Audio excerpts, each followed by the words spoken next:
Jaya Gopi Janavalabha Girivaradari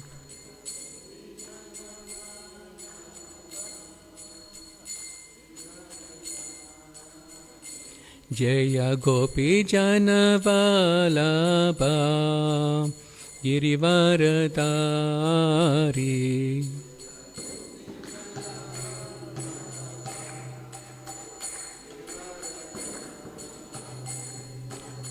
Yasodanandana Brajajana Ranjana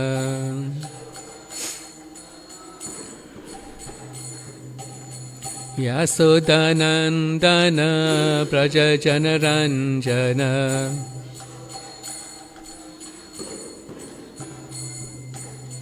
Yamunatira Vanachari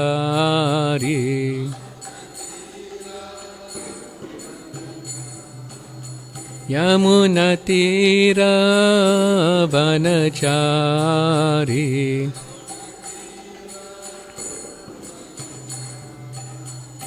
Jaya Radha Madhava Kunja Bihari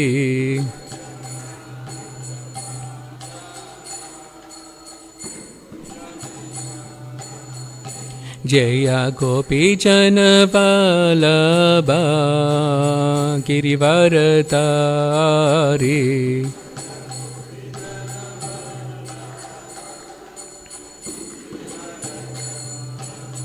Yasodanandana Brajajana Ranjana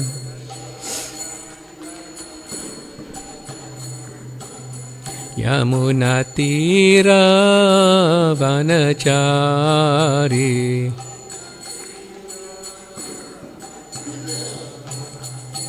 Hare Krishna Krishna Krishna Hare Hare Hare Rama Rama Rama Hare Hare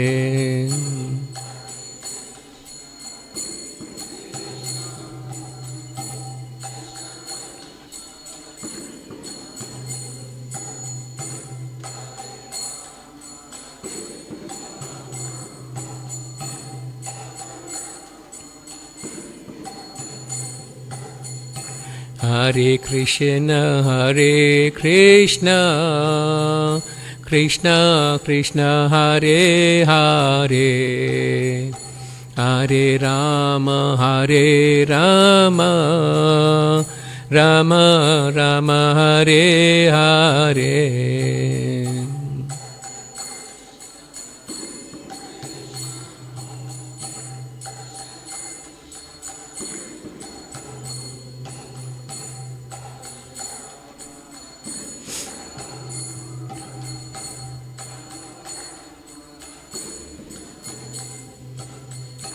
Hare Krishna Krishna Krishna Hare Hare Hare Rama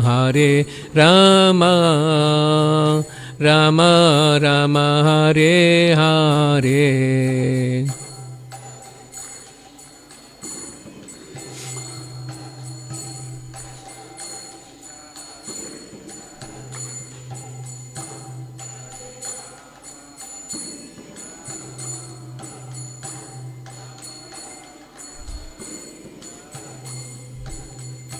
Jaya Radha Radhanata Radha Radhanata Radhe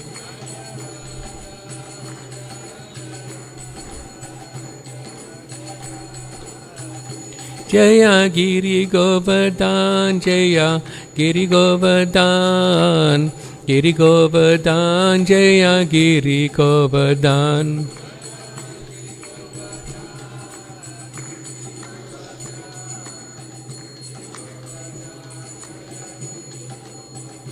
Jaya Radha Damodara Radha Damodara Radhe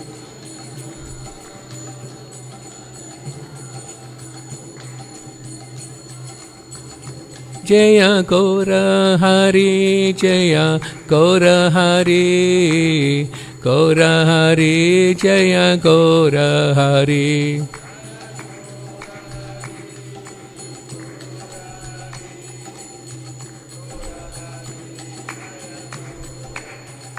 Jaya Jaya Prabhupada, Prabhupada, Prabhupada, Jaya Jaya Prabhupada.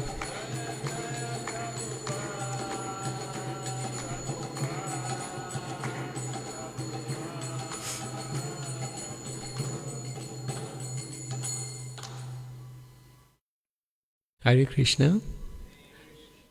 So I'd like to acknowledge the presence of His Holiness Ram Govinda Swami Maharaj. Maharaj, we're very happy to have you here at the Durban Yatra. So we will start this morning with an invocation. You may join in as well.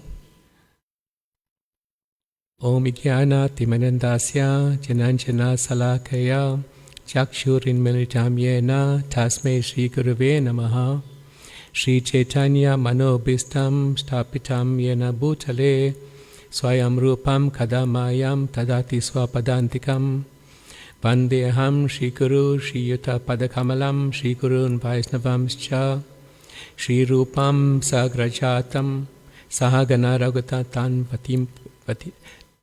Raghunathan Vitam Tam Sajivam Sarvetam Savadutam Parijana Sahitam Krishna Chaitanya Devam Shri Radha Krishna Padan Sahagana Lalita Shri Vishaka Vishamstha He Krishna Karuna Sindhu Dina Bandhu Jagatpate Gopisha Gopika Kanta Radha Kanta Namostate Tapta Kanchana Gaurangi Radha Vrinda Vineshwari Prishabhanu Sute Devi Pranamami Hari Priya Pancha Kalpatarubhyascha Kripa Sindhu Bhayevacha Patitanam Pavanebhyo Vaishnavebhyo Namo Namaha Shri Krishna Chaitanya Prabhu Nityananda Shri Advaita Gadadara Shivasati Gaura Bhakta Vrinda Hare Krishna, Krishna Krishna, Hare Hare, Hare Rama, Rama Rama, Hare Hare. So, dear devotees, I was approached by Alanath Prabhu to make this attempt this morning to speak a little. And I told him it was a daunting task. And then he assured me that the devotees that are assembled here for this morning class, they generally participate a lot. And as we read from the Transcendental Diaries, they also make inputs. They provide their comments and reflections and realizations. So on the basis of that, I agreed. So I'm sure that you are not going to disappoint myself and Alanath Prabhu on that point. Thank you. So this morning we're reading, as we said, from Transcendental Diaries by His Grace Hari Sauri Prabhu. And we are currently on April 22nd, 1976. So I will read a little and then we'll stop every now and again and we'll reflect on what we have read. So it starts with Pushta Krishna Maharaj working on our final travel plans. That's travel plans for Pushta Krishna Maharaj and Hari Sauri Prabhu. So he went to the US consulate to get me a visa today. But before the consulate would issue the visa, they wanted confirmation of my sponsorship from Prabhupada, stating that all my expenses and accommodations would be provided. Srila Prabhupada obliged with a personal letter. I know he is a good boy, as I have had ample time to study his character, he wrote. I felt very happy to be regarded in this way and honored that he referred to me as his personal secretary. So whenever you want to make entry into a country, the country wants to ensure that you are not coming in a way that you will be dependent on the country. They want you to be self-sufficient when you are in that country, and therefore they require such a letter. And this paragraph indicates the kind-heartedness of Srila Prabhupada and the way he related to his disciples, appreciating them for what they were doing in furthering the preaching mission. And Harisari Prabhu is indicating his appreciation for the way that Prabhupada reciprocated with the letter and with the contents that he included in that letter. Later in the afternoon, the consulate officer personally came to the temple to finalize the visa arrangements. Although he could have done it at the consulate, but nonetheless, he still came because he wanted to meet Srila Prabhupada.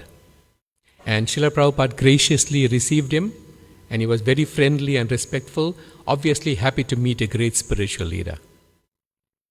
He stayed for about 20 minutes, and my visa was issued without difficulty. So Srila Prabhupada is able to make anything that's difficult simple. And it also is a testimony to the character and the potency of Srila Prabhupada, the effect that he has on other people. He has a sense of attractiveness. And here, the visa officer was able to make a special trip because he wanted an audience with Srila Prabhupada. And everything was sorted out without difficulty.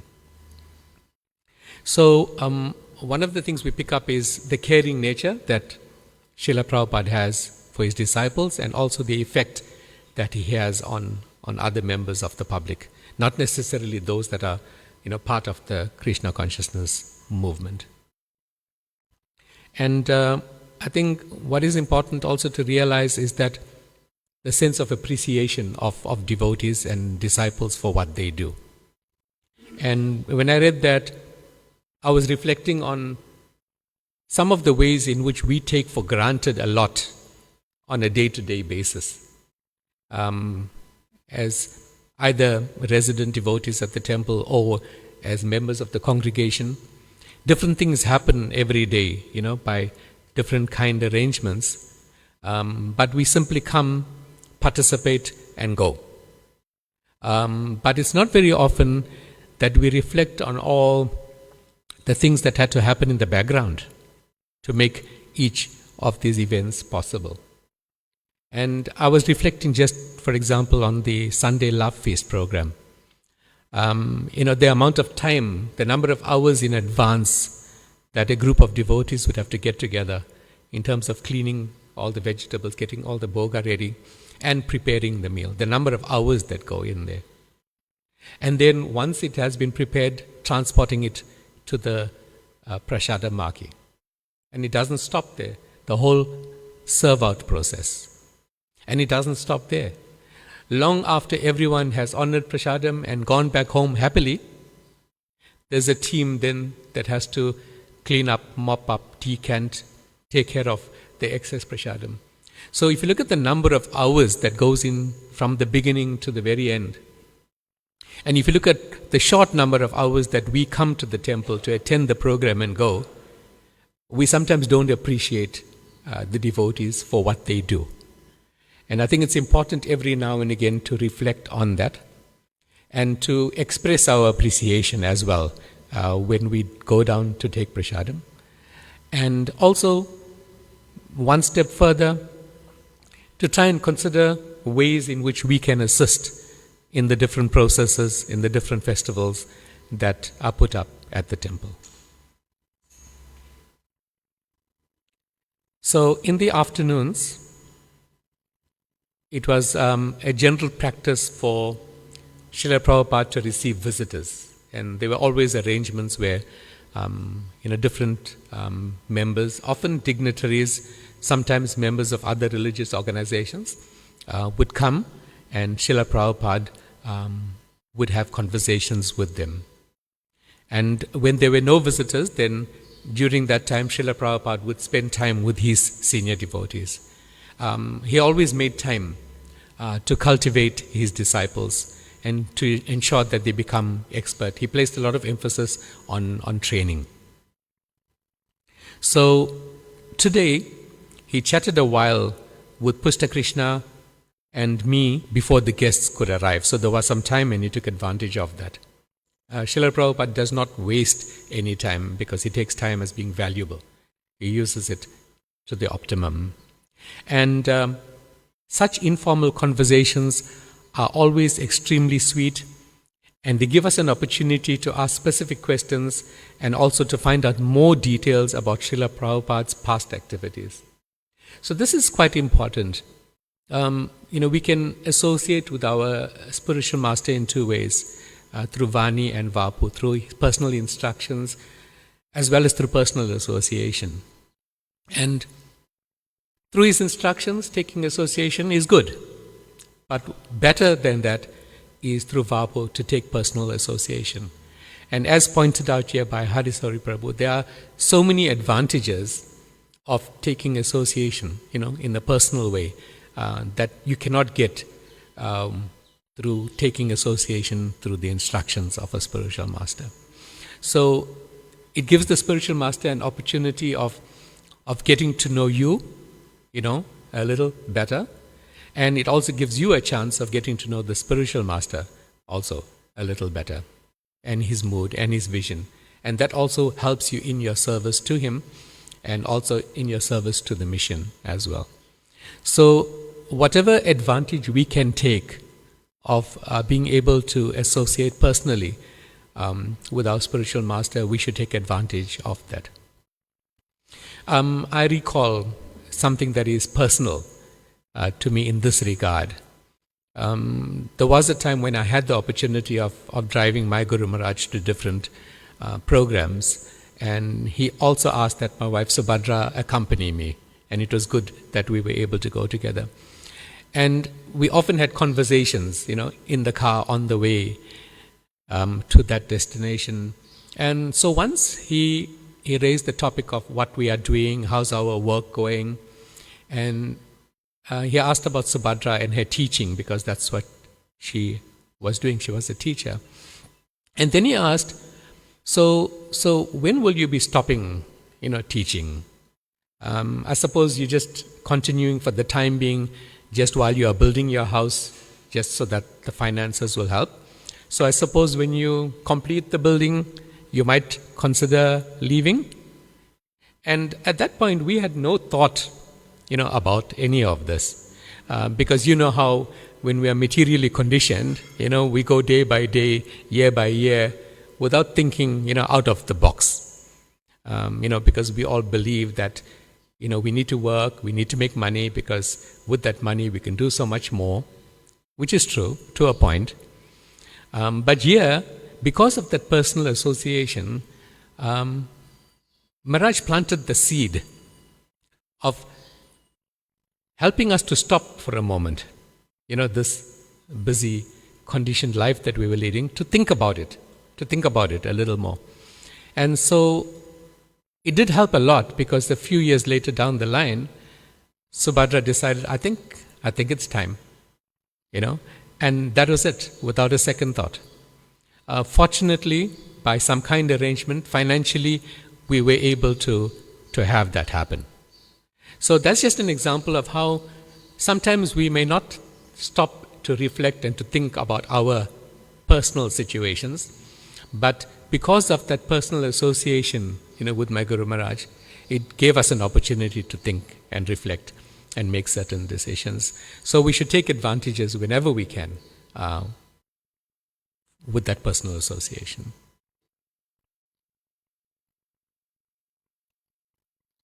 So one of the things that Pushta Krishna Maharaj asked, when they're having this conversation before the visitors could arrive, is if many people had come to hear Srila Prabhupada before he could come to the West.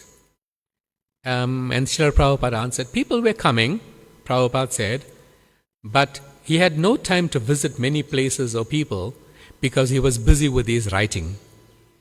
To me, it seemed very significant that Prabhupada had reversed the usual trend. And what was the usual trend? The usual trend for many spiritual leaders is that they would spend a lot of time traveling to different places to speak, to preach. And usually much later in life, they would then take to doing some writing, to publish and to distribute. But here that trend was reversed, because instead of doing all of that, Prabhupada focused on his writing first. And when all of that was done, then he focused on going out to do programs in all parts of the world. And the advantage of that is that he was leading by personal example. And the books that he wrote came before him. So when he spoke, he was able to speak with the authority of what he had written. And it was therefore more potent.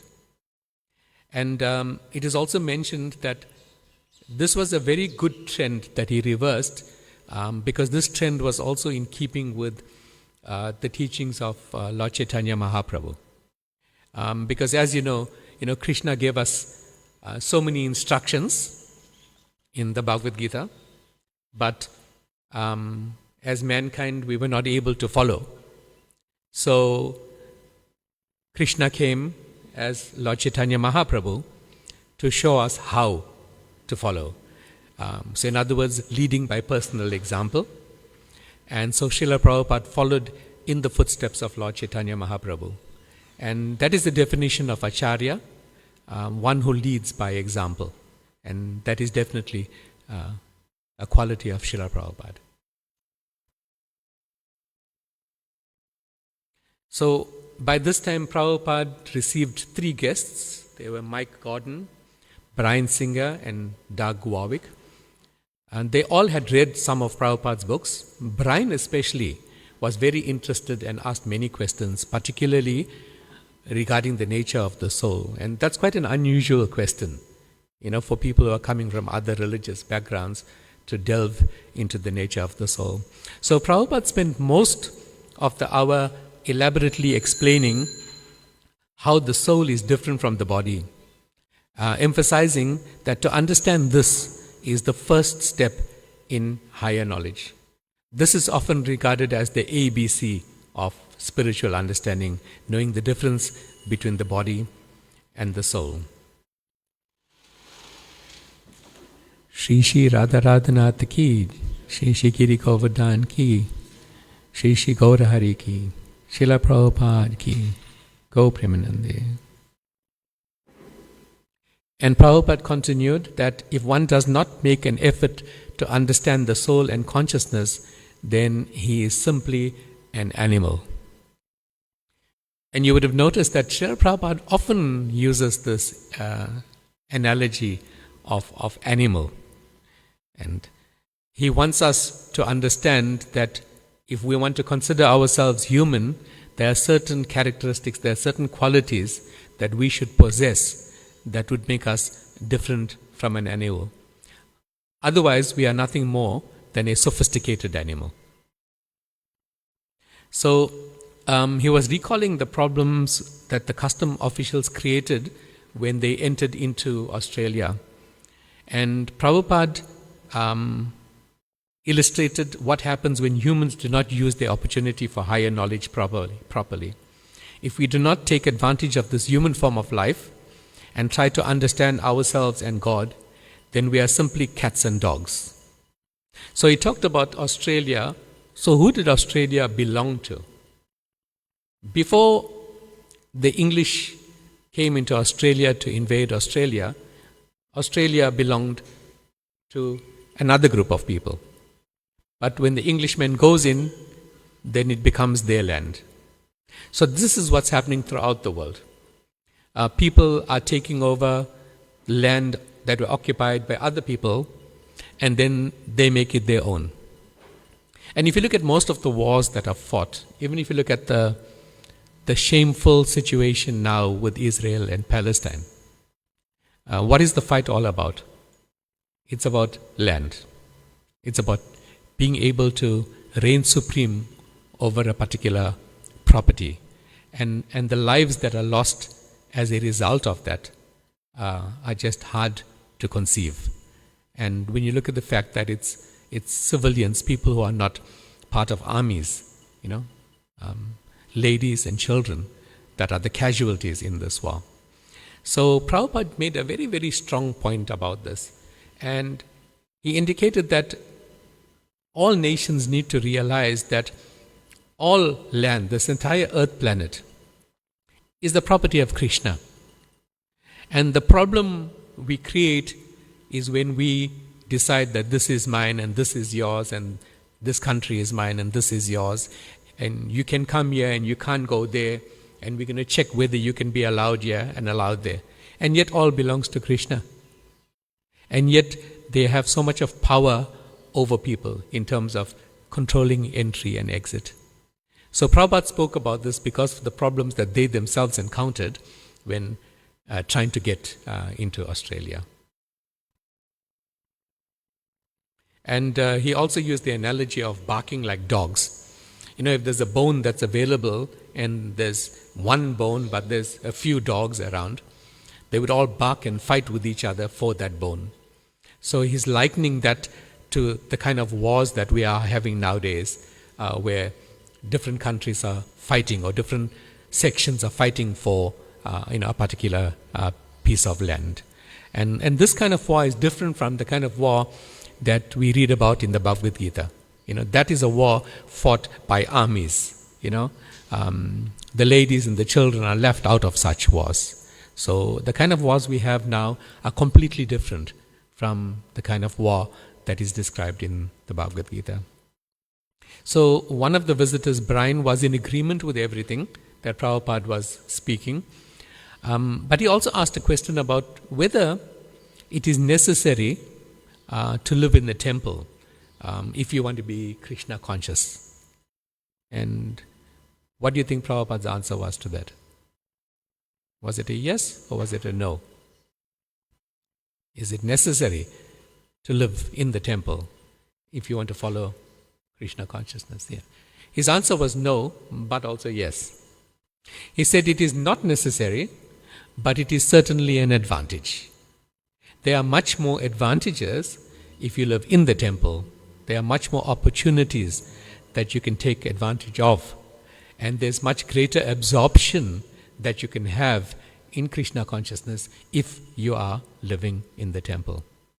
But he also indicated that it was totally in order to be a member of the congregation, but to still be connected to the temple through the programs and through the services that are available.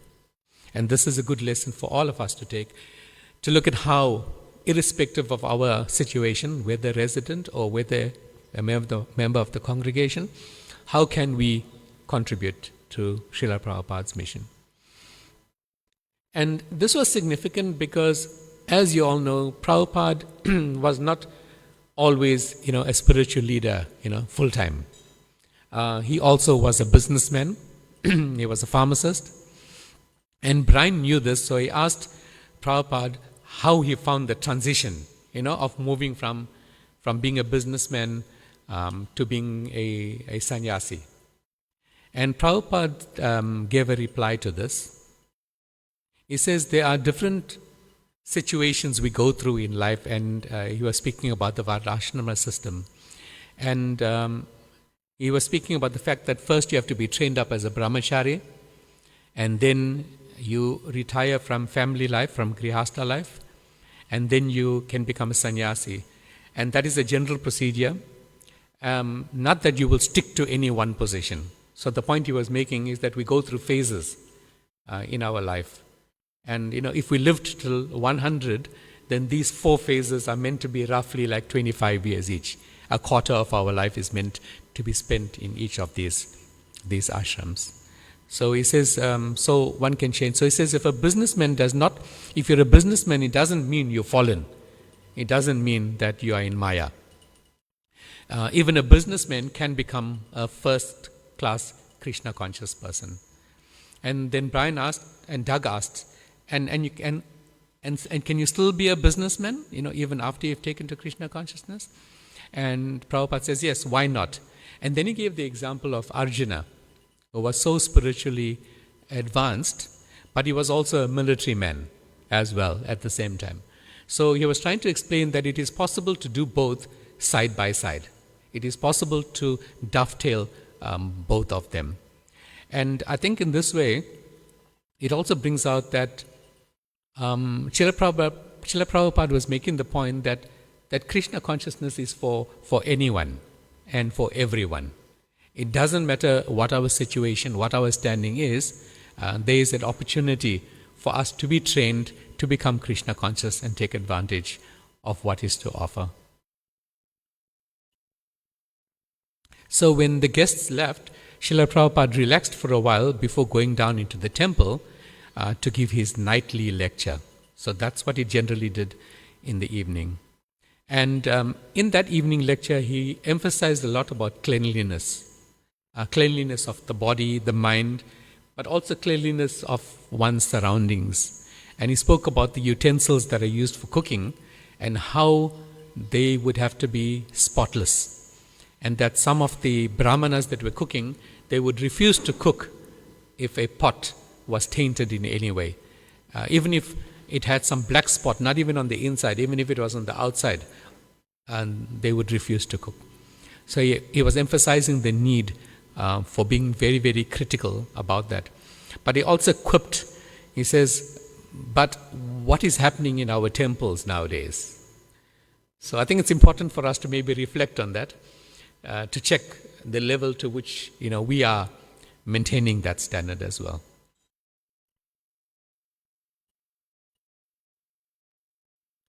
So that brings to an end, April 22nd. But when I read this, one of the things that I reflected on was that everything that you just heard now about the activities of Srila Prabhupada are all activities that happen in a single day. Can you imagine that? I mean, just us summarizing it in this short while, it takes a fair amount of time, to read about it and to prepare and to present. But think about all that Prabhupada achieved in a single day. From sorting out administrative arrangements like the visa, taking care of his disciples and their needs, speaking to them personally to understand them better and to share information with them, meeting the diplomat from the consulate, and then meeting with the 3 guests that arrived, and thereafter still going on to present his nightly lecture. Isn't it amazing how Srila Prabhupada was able to pack so much into a single day? It's really a miracle. So we'll spend some time on the next day, which was April 23rd. And on this day, the day started with an initiation ceremony. And Srila Prabhupada gave a short lecture explaining how the seed of devotion is planted by the mercy of Guru and Krishna. And then he said, 4 no's and 1 yes. That will make your life successful. 4 no's and 1 yes. What is Srila Prabhupada speaking about? 4 no's and 1 yes. That's all you need to start you on your journey of spiritual progress. What are those? The 4 regulative principles, yes, those are the 4 no's. And what is the yes? Yes, about the vow you take to chant a minimum of 16 rounds daily, and to fast, and to never leave the shelter of ISKCON. So those are the 4 yes, 4 no's and the 1 yes that will give you great success. And Prabhupada says it is very easy. But even after saying it is very easy, he continues to say it is not difficult. So even if you didn't believe him the first time, he's making a point further so that we get the message. But he also said that Maya is very strong, and sometimes Maya can deviate us. And this is very, very true. And that is why sometimes we get very complacent in what we do and the position in which we are, because Maya is actually challenging us. Sometimes our eyes are closed to certain things that we should be having vision of. And as a result, we act in particular ways. We act in certain ways to other devotees. We act in ways that we don't appreciate other devotees.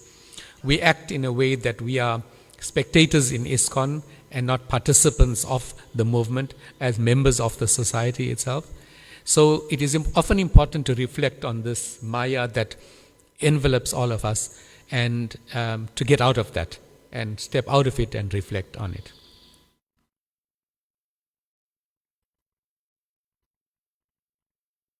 So after the initiation ceremony, Prabhupada dictated a short letter of thanks, and this letter of thanks was to the devotees that received initiation. Here again, look at the time and the care taken by Prabhupada. They have so much to be thankful for receiving initiation and the blessings of Srila Prabhupada. But here, the spiritual master is taking time to write a letter to the initiates. And he says to them, I am very grateful for all your offerings of dakshin to your spiritual master. This is the system. Now all of you must very sincerely follow the regulative principles. 4 don'ts and 1 do. If you take this very seriously, these principles, then Krishna will bless you without any doubt. And that last line, when you read it, it kind of has sweetness in it. The way he is making the promise to the devotees that all will be well. So later on in the day, after the initiation ceremony and so on was over and the letters were written, Srila Prabhupada met with Mr. Dixon, who was the State Minister for Social Services, Sport and Recreation. So they were speaking about education, and the minister wanted to know if there's any aspects of the teachings of Krishna consciousness that could be used, for society in general. But he was looking more at picking 1-2 things and trying to infuse it, into the general education system. And Prabhupada was not happy with that kind of arrangement. And Prabhupada felt that that was not real education, and that real education means but 3 things. To teach a young man to see all women as his mother, to see another person's property as garbage in the street, not something that you want to covet and make your own, and also to see all other living beings on the same level as yourself, to not think of yourself higher than anyone else. He said that character training was important, and it was the real basis of becoming a learned person.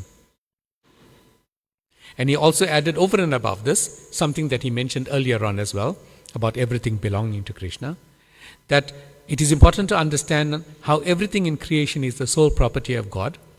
Such knowledge, he told Mr. Dixon, will end war and starvation. It's amazing how such a simple principle of understanding that everything belongs to Krishna, a simple principle like that, can really solve all the problems of the world. But that's only if the leaders of the world have a true understanding of what is being said. And that is why the Hare Krishna Mahamantra is often regarded as the peace formula. If one really takes to it, if the whole world takes to it, there truly will be peace. And Prabhupada also criticized the United Nations. He says they simply talk, but there's no real unity. It's called the United Nations, but there's no real unity.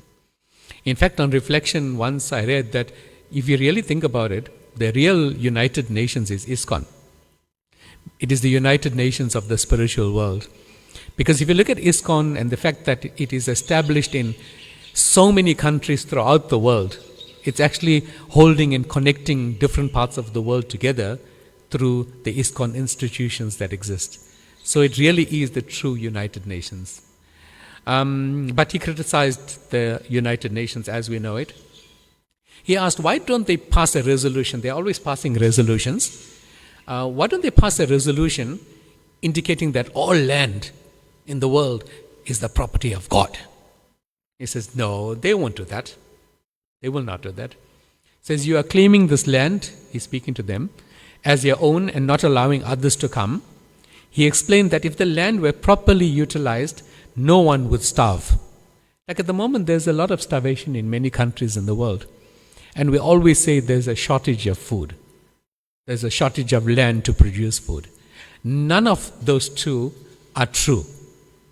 There is more than enough land, It is used for purposes that it should not be used for. That's one reason that causes an apparent shortage. We also destroy the land that we have, so that a large amounts of land cannot be used for agriculture. And also, there's no shortage of food in reality. Some countries produce more food than is needed by the citizens of their country, whereas other countries are not able to provide enough to meet the needs of the citizen. So in reality, there's enough food and there's enough land. But the problem of starvation and the suffering associated with it comes from the lack of understanding that everything is the property of God. So if a country produces extra, they do not see it fit to supply it to a country that does not have enough. Not so easily, anyway. Some of it is done, but it's more to get fame, not to do it sincerely and on a large scale.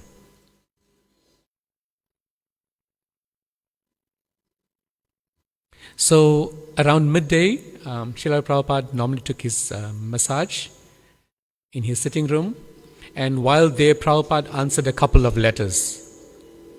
Yashodananda Swami wrote from Hyderabad, South India, to request that the Brahma Samhita, already published by the Gaudiya Math, be reprinted by the BBT. He also suggested that Srila Prabhupada could perhaps write the introduction to the book.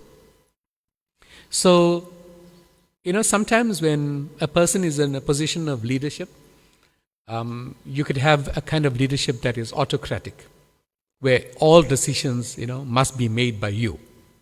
That's autocratic. So it was very interesting to hear Prabhupada's reply to that request to have the Brahma Samhita printed by the BBT. Prabhupada replied that the BBT trustees should decide whether to print the Brahma Samhita. And if they approve, he will be glad to write an introduction. That's quite interesting, in the fact that he had faith in the devotees that were running the BBT. And he acknowledged them for the role that they were playing, and he gave them the necessary space to consider the options, the advantages and disadvantages, and to make a final decision on printing. And I think this kind of role of participating and getting inputs and listening to what people have to say and then deciding on a final course of action is very progressive, and it would help take our movement further. And so this is a lesson that we can certainly learn from that.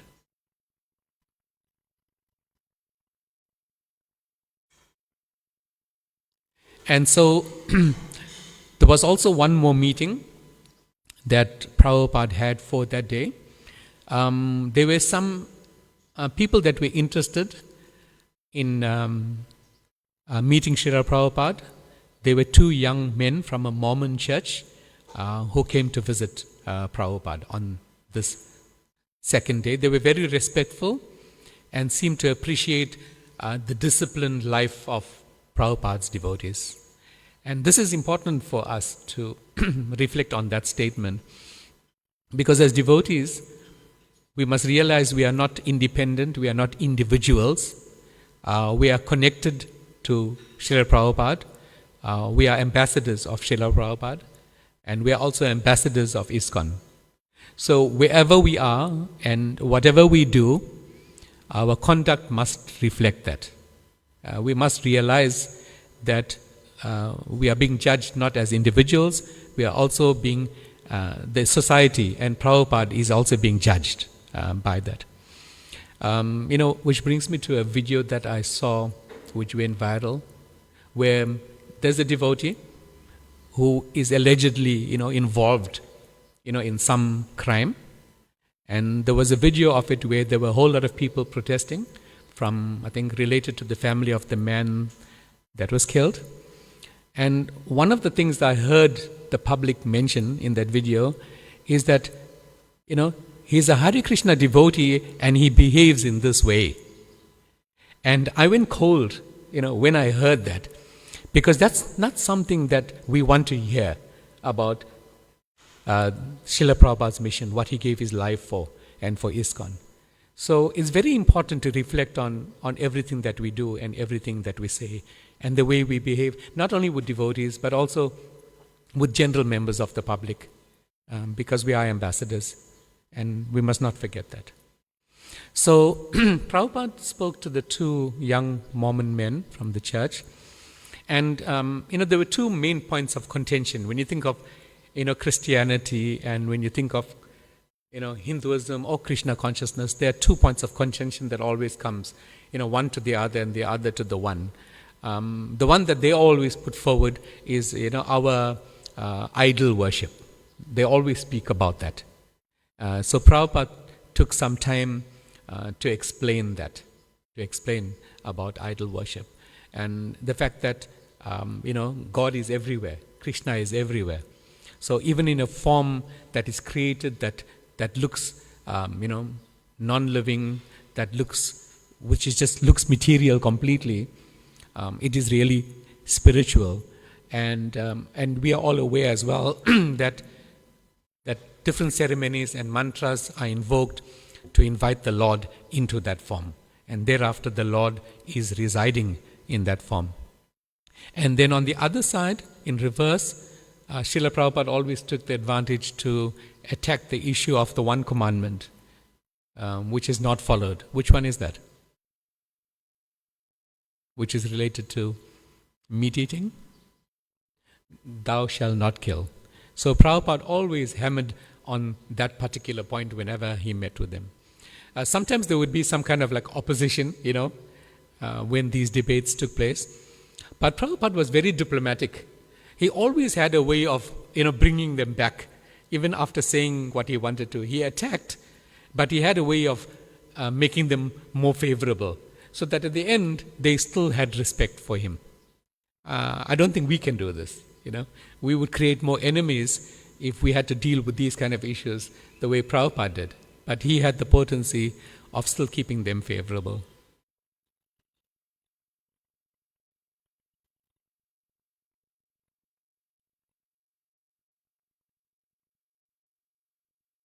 So, one of the other points that was brought up by Harisori Prabhu in this diary entry is the fact that there was a temple president, Balarama Prabhu. Now, that couldn't have been me. I didn't hold that position at any time. Had passed on some rather disturbing information to me this afternoon.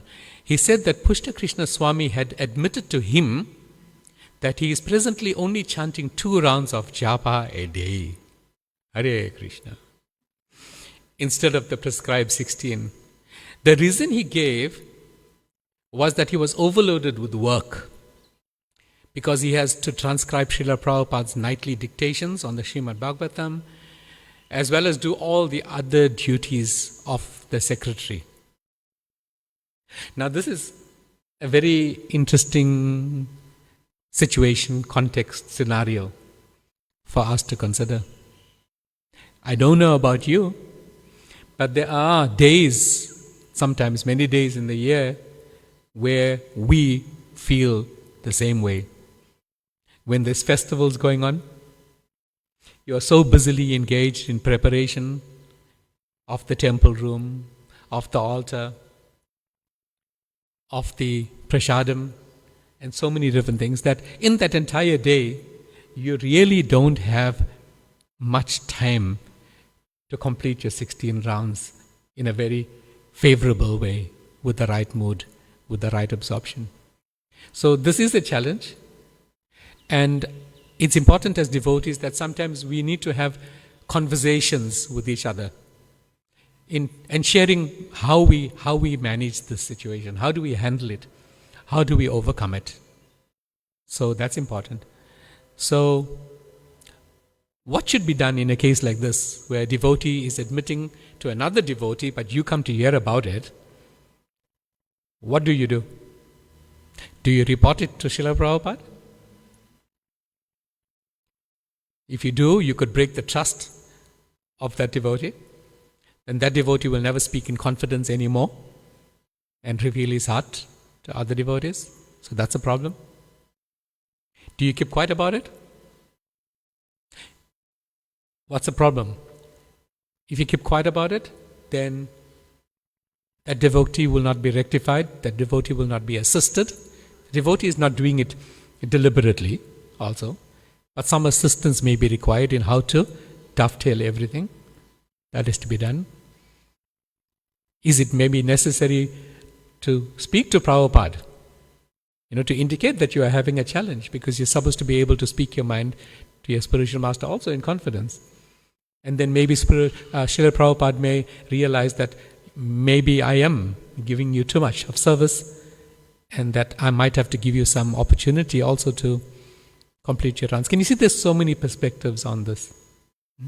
But generally, the rule is that if one is to be corrected, one should be corrected by one's senior.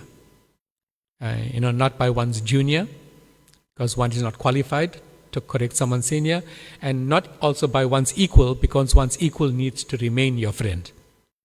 So generally it has to be by someone senior.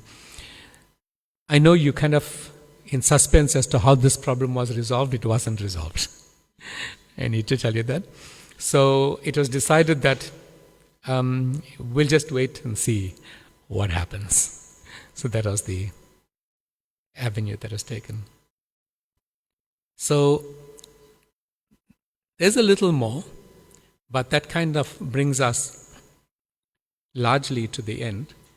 And just one final reflection, and that is about, after listening to both the days of Srila Prabhupada's activities, the unbelievable way in which he was able to fit in everything into those 2 days that we described. And it should give us an opportunity to reflect on our days. How do they go? All the hours in the day, how do we spend them? What do we use them for? What attempt do we make to dovetail it in Krishna consciousness? Even if we have a job, even if we sing to the home, sing to the children, how can we do all of that, but still with the consciousness that we need to have? How can we dovetail that appropriately? And there is one analogy that His Holiness Giriraj Swami gave in his book Watering the Seed, which I particularly liked. He talked about, consider a jar and the space in the jar as representing all the time that you have in the day. He says if you fill it with sand right at the top, there would be no place for small gravel, which is larger than sand, or some stones. There'd be no place because it takes up all the space.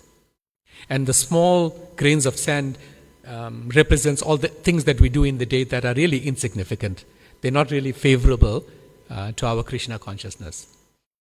But then he proposed that if we fill it with the large stones first, and the large stones represent the most significant activities that we should be engaged in, then you will find that the gravel can still be put into that bottle.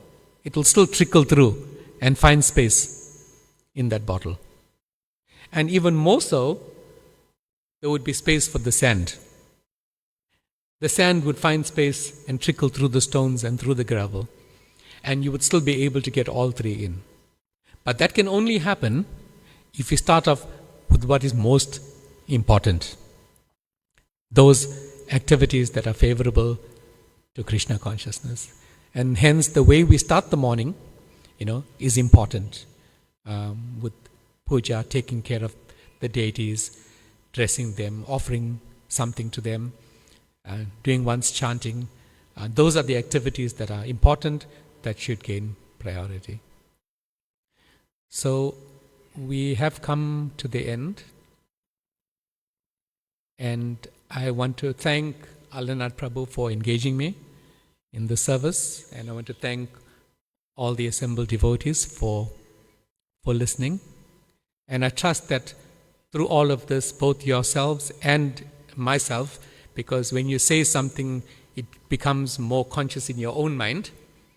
So I hope that in some of the areas that are reflected on, I can also improve and be more conscious of it as we go through the days to come.